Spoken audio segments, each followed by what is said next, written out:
UP में काबा का राग छेड़ने वाली गायिका नेहा सिंह राठौर सोशल मीडिया पर ट्रोल का शिकार हो रही हैं। इस ट्रोलिंग पर उनका क्या कहना है, सुनते हैं इनसे इस खास बातचीत में।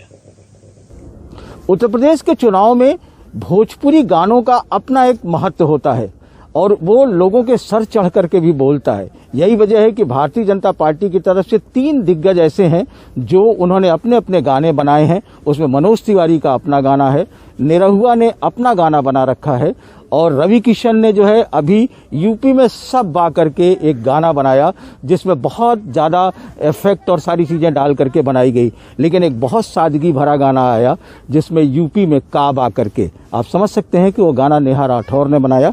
इस समय हमारे साथ नेहा राठौर हैं। उनके गानों में बहुत सी चीज़ें थी, उनके साथ बहुत से साज और बाज था।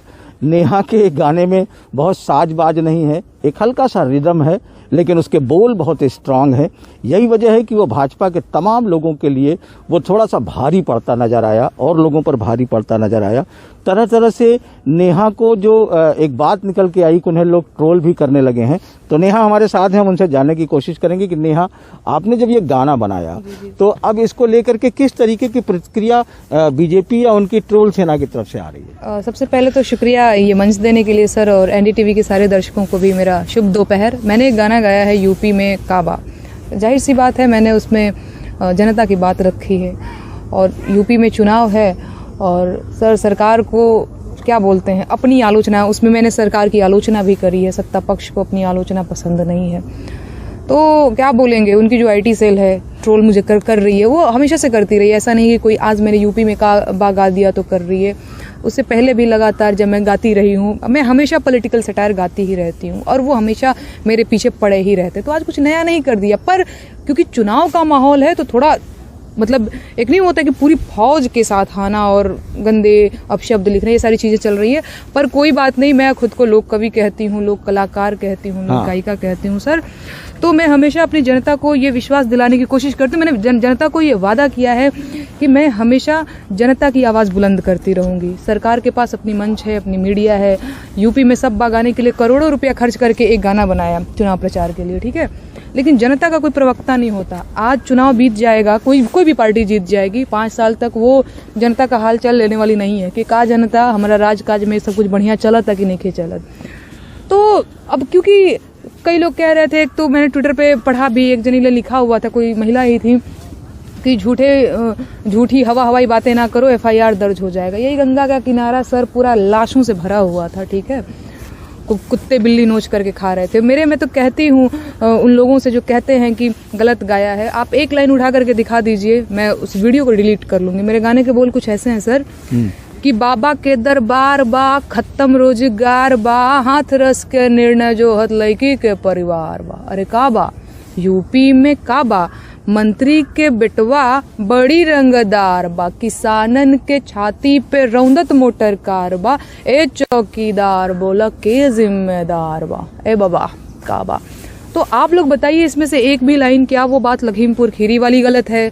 हाथ रस में जो रातों रात मैं इसलिए अपनी लाइन को दोहरा रही हूँ क्योंकि लोगों को मेरी लाइनों से आपत्ति है। कोई 1-1.5 मिनट का वीडियो है और उसी पे लगे हुए हैं कि तुमने ये कर दिया, तुमने ये कर दिया। बता दीजिए कहाँ पे मैंने गलत गाया है। हवाई कहीं से भी मनगढ़ंत बात, मैं तो कहती हूँ कि भैया आपको जो करना है आप करिए। एक होता है ना, हम कॉन्फिडेंट है भाई, हमने सही गाया है, सारी चीजें हुई हैं। ये तो कह देते हैं ये तस्वीरें गलत हैं, ये वीडियो झूठ है, सब कुछ झूठ है, खाली आप ही सही हैं, ऐसा तो नहीं होता है। तो आपको डर लगता है क्या जो इस तरीके से ट्रोल होता है? सर एक बात मैं आपको बता दूं, किसी की भी गवर्नमेंट हो, चाहे बीजेपी की चाहे कांग्रेस की, अगर उसके शासन काल में अगर प्रजा उससे डरती है तो सरकार को तो सर चुल्लू भर पानी में डूब करके मर जाना चाहिए। हम आपको वोट दे करके उस कुर्सी पर बिठाए हैं और फिर हम आपसे डरेंगे? हमने आपको चुना, हम आपसे डरेंगे कि आपसे आंखों में आंख डाल करके सवाल करेंगे? सर दूसरा ये सवाल है ये कि ये जो गीत है वो खुद से लिखती हैं आप या पूरी टीम है या कैसे करती हैं? सर मैं बता दूं, एनडीटीवी के माध्यम से मेरी कोई टीम नहीं है। एक छोटू सा मेरे पास फोन है, मैं ये फोन भी दिखा देती हूँ। कुछ लोग कहते हैं कि फंडेड वीडियो है, फंडिंग होती है इसकी, इसी फोन से मैं रिकॉर्ड करती हूँ। मेरे पास कोई टीम नहीं है, मैं मेरे गीत खुद लिखती हूँ, खुद गाती हूँ, खुद रिकॉर्ड करती हूँ, वन मैन आर्मी वाला काम कर रही हूँ मैं, सब सारा काम। आपके बहुत से कुछ चीजें हैं, तो आपने पढ़ाई कहाँ से की और फिर आपने इसे कैरियर क्यों बनाया, इसके पीछे का कारण क्या है, क्या भोजपुरी के लेकर के है, तो ये क्या है, आपने पढ़ाई कहाँ से की और कैरियर क्या बनाया? जी, 2018 में कानपुर विश्वविद्यालय से मैंने ग्रेजुएशन किया है। तो ग्रेजुएशन करने के बाद 2018 में सर मुझे ऐसा लगा कि मुझे ग्रेजुएशन बीएससी नहीं करना चाहिए था सर। मुझे पता नहीं क्यों ऐसा, मैं बड़ा ये मेरा पर्सनल है, मुझे लगा कि मुझे ये नहीं करना चाहिए था, मुझे ना कुछ म्यूजिक वगैरह का करना चाहिए था, पर नहीं किया तो समय छूट गया।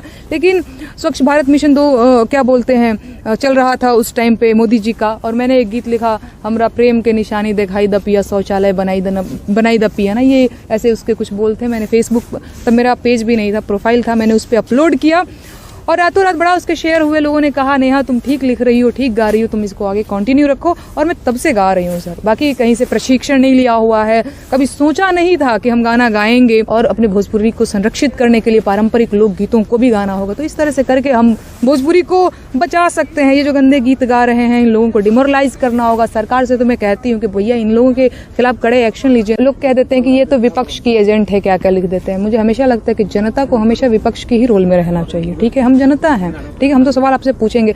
अब इनडायरेक्टली कहीं ना कहीं विपक्षी पार्टियों को हो जाता है फायदा, क्योंकि भाई नेहा सिंह राठौर, अरे भैया जो विपक्ष को काम करना चाहिए, जो मीडिया को काम करना चाहिए, वो नेहा सिंह राठौर काम कर रही है सर। तो कहीं ना कहीं चीजें वैसे हो जाती हैं। पर मैं जनता को, देखिए लोग कह देते हैं ये तो विपक्षी पार्टी की एजेंट है। हम कहते हैं आप बता दीजिए एक लाइन जिसमें मैंने जो विपक्षी पार्टियां हैं उसकी मैंने तरफदारी करी हो, तो ना होगा कि विपक्षी पार्टियों की तरफ से गा रही हूँ। मैं तो जन के इश्यूज को गा रही हूँ। अभी आप सिर्फ एक ही गाना बनाएंगी या कुछ अगला गाना भी प्लान कर रही हैं इस यूपी के चुनाव में? नहीं, बिल्कुल अगला वो पार्ट 1 है, पार्ट 2 पे मैं काम कर रही हूँ। वो क्या है, अगर एक दो बोल अगर उसके कुछ इस तरीके से आ जाए? एक्चुअली सर ना मैंने उसको पूरा लिखा नहीं है, मैं अभी सोच रही हूँ कि मैं लिखूं क्या। लिखना तो तय है, ठीक है, लेकिन इन 2 दिनों से मैं तो इंटरव्यूज देते देते थोड़ी थक जा रही हूँ। लेकिन उसकी थीम किस पर आएगी? कुछ यूपी में काबा ही आएगी, काबा यूपी में ही, क्योंकि उन 4 लाइनों में वो पूरी यूपी अभी दर्शा नहीं पाई हूँ मैं।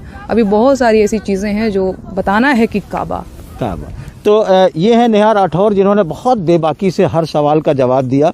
और यूपी में काबा का अभी पहला गाना आया है, अभी दूसरे गाने का आप लोग इंतजार करिए, वो फिर एक कोई पॉलिटिकल सटायर लेकर के आएंगी। और जिस तरीके से इन्हें तमाम तरीके से ट्रोल या कुछ किया जा रहा है, उससे वो बेहद एकदम बिल्कुल नहीं परेशान है और आगे भी वो काम करना चाहती हैं।